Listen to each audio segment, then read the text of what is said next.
on this issue is Congress MP Karti Chidambaram. I do thank you for your time, Karti. We saw your response on social media on this entire museum name change. I want to understand from you, what is your principal objection? Because the government is saying that now this museum is not just about Nehru. It's on all former prime ministers and everybody's reflected there, including Pandit Nehru.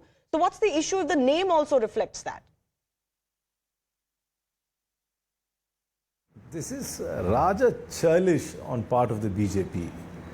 This is an established institution and an established name after the first Prime Minister of India, who was a known scholar and was also known as the Light of Asia.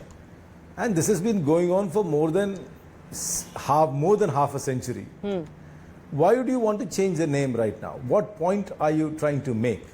Is it some sort of evil colonial past you want to erase? Or is it some sort of historical angst you want to correct right now? What are you trying to do?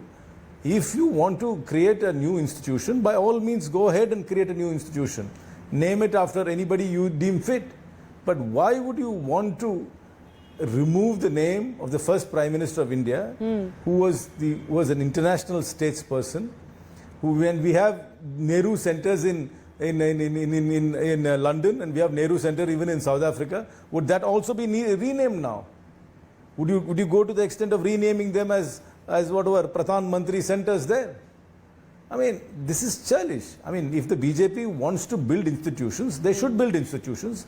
We would support them in building institutions, and they could name those institutions as they deem fit. Okay. But why would you want to go back and rename established institutions, particularly when it's named after a very eminent statesman who was internationally acknowledged and was the first Prime Minister of India? Right, but you don't mind the government's argument that this is no longer the residence of the former Prime Minister alone, and even the museum is now dedicated to all former Prime Ministers.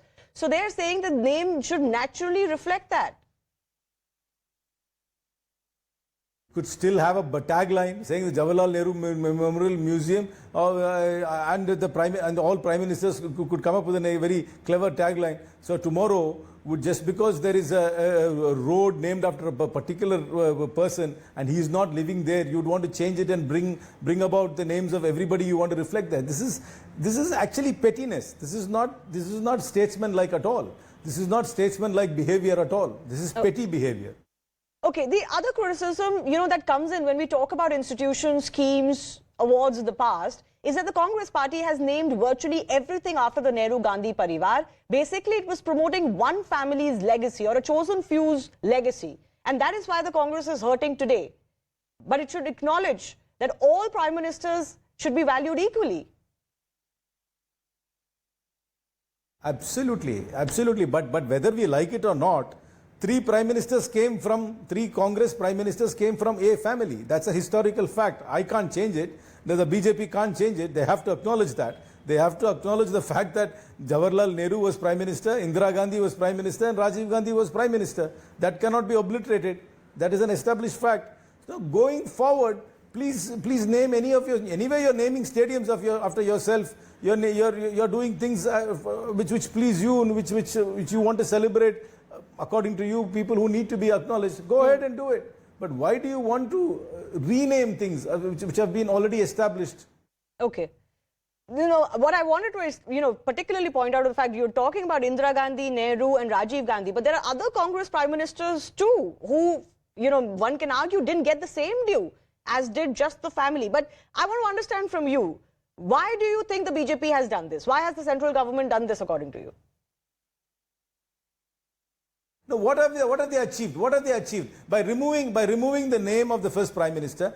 What are you really achieving? I mean, is it something which the world will stand up and say some historical wrong has been corrected, or some injustice has been corrected, or is it giving a new direction towards the way India is going? What are you really achieving, other than to say that you have some sort of a pathological hatred for a few names? What point are you trying to make? Okay, so are you suggesting that this has been done just to spite the Congress party?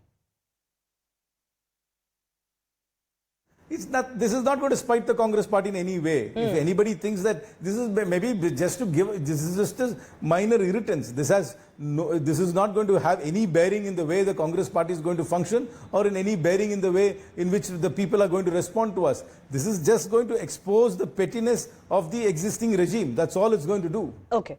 So the other question is, I want to just broad base this a little bit. You look at how the Congress behaves to any person part of the RSS, for example, or those not part of the larger Congress freedom movement. Congress doesn't acknowledge any of them.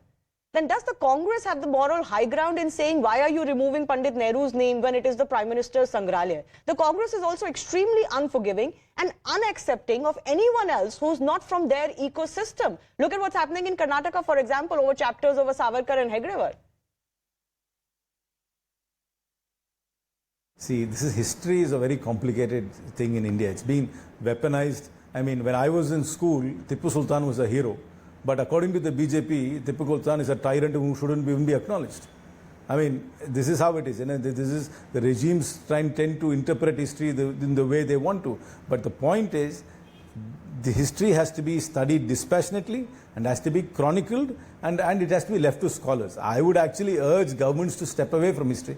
But this tit for tat, I will rename things and I will things is not statesman-like at all. I would urge all governments, if they want to build institutions, go ahead and build new institutions and name it after whoever you want, whichever hero you want to name it after, including Mickey Mouse and Superman, if you are all I care. Okay, but why don't you respond to what I'm asking? The larger point. The Congress government, look at what they're doing in Karnataka, but what Congress does to people or personalities who don't come from its own fold. Has the Congress party also been petty in this, in acknowledging all leaders' contributions? I am not sure of what the chapter says, whether it is a chapter which has been vetted by dispassionate historians who have added that to a textbook. If a particular chapter has been added by eminent historians who have studied history dispassionately, I don't think that should be removed. But if it has been included only because of a certain political agenda and for only to pursue a certain political agenda, then the government is at its liberty to review it. But I really do not know on what basis it was added in the first instance. If it was really a rereading of history and a reinterpretation of what had happened, and independent scholars had recommended that these chapters should be added, then fair enough. But if that process was not followed, then it is liable to be reviewed. Okay. Leave aside what's happening in Karnataka. I'm talking about the larger picture. Look at Savarkar, for example. Indira Gandhi, one of the prime ministers of the Congress party you mentioned, is on record to praise Savarkar's contribution. But the Congress wants to erase him. So I'm asking you a larger question. Has the Congress also not been petty and vindictive when it comes to acknowledging all kinds of personalities in India's growth instead of just promoting one family?